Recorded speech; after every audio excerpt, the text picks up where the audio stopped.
Packers-Cowboys NFC Divisional game. This game certainly didn't disappoint and more than lived up to the hype.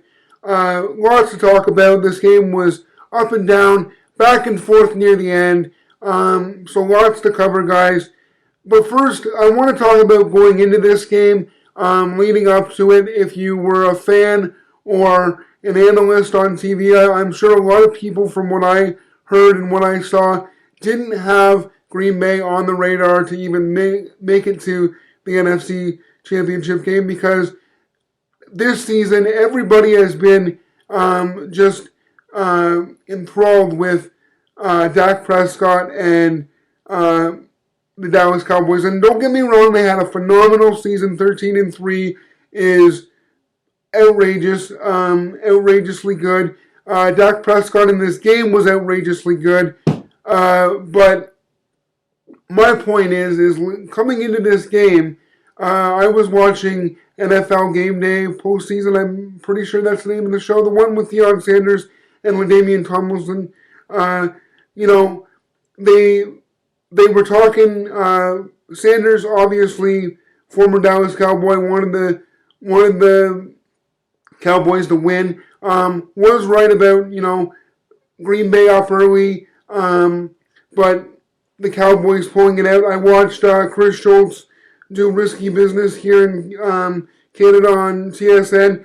Even though the Packers, I believe they were favored by 4 points, he let the Cowboys, same sort of scenario, expected Green Bay to be up early and the Cowboys to pull it out. And, that really was the case, other than, Cowboys getting on the board early with an early field goal, and then Green Bay took the game over there until late when both teams, started to make it a shootout and trade points back and forth. And I really got to say that I was really impressed with Aaron Rodgers early in the game.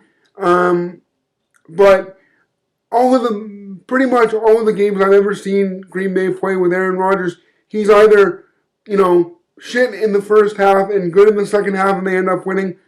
Or there's games like this where the team plays really well in the first half and they struggle the rest of the game. And I think it was the latter in this one. So I wasn't, I was kind of expecting, like everybody else, for Green Bay to be really good and score a lot of points at a certain point in the game. But I didn't expect it early. I thought we were going to see the Aaron Rodgers come out in the second half and just run away with the game. That's what I thought. But going back to my previous point, I really thought people didn't give Green Bay enough credit to even have a chance in this game. And because, like I say, everybody was just focused on the Cowboys, Dak Prescott, probably wanting revenge for that Dez Bryant no-catch game. And Dez Bryant late in this game was phenomenal. Kept the Cowboys in it. But on Green Bay's side of things, I don't think it was Rodgers that necessarily kept him in the game in the second half. And we've already covered that. It was obviously Mason Crosby late with 2 gigantic field goals. And Jared Cook, who was the unsung hero in this game, big catch to put the Packers in field goal range after Rodgers got sacked. And, he made other big plays throughout the game. And Ty Montgomery, what a phenomenal replacement he's been for Eddie Lacy.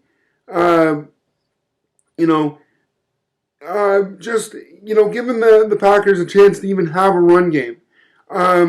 He was phenomenal in this game when he needed to be. And what disappointed me about the Packers was, Devontae Adams is now probably going to be questionable for Atlanta. And Randall Cobb, who was huge last week versus the Giants, wasn't really a factor at all in this game. And in the end, they really didn't need him to be, but at the same time, they really did, because that game versus the Cowboys was way too close for comfort. You know, don't get me wrong, Green Bay got out of this game by the skin of their teeth, and considering what Atlanta did to the Seahawks yesterday, you cannot take the Falcons lightly at all, and Green Bay is gonna need a much better performance for a full 60-minute game if they hope to beat Atlanta. You know, I just want to say on the Cowboys side of things, it's unfortunate. I mean, nobody likes to lose a game like that. Green Bay knows all about it the last few years, but I give the Cowboys credit. I mean, I was thinking that, you know, they were going to pull off the comeback and come back and win it, and I would have been okay with that. But, I mean, Mason Crosby ended up being the difference. And, you know, one last point, guys.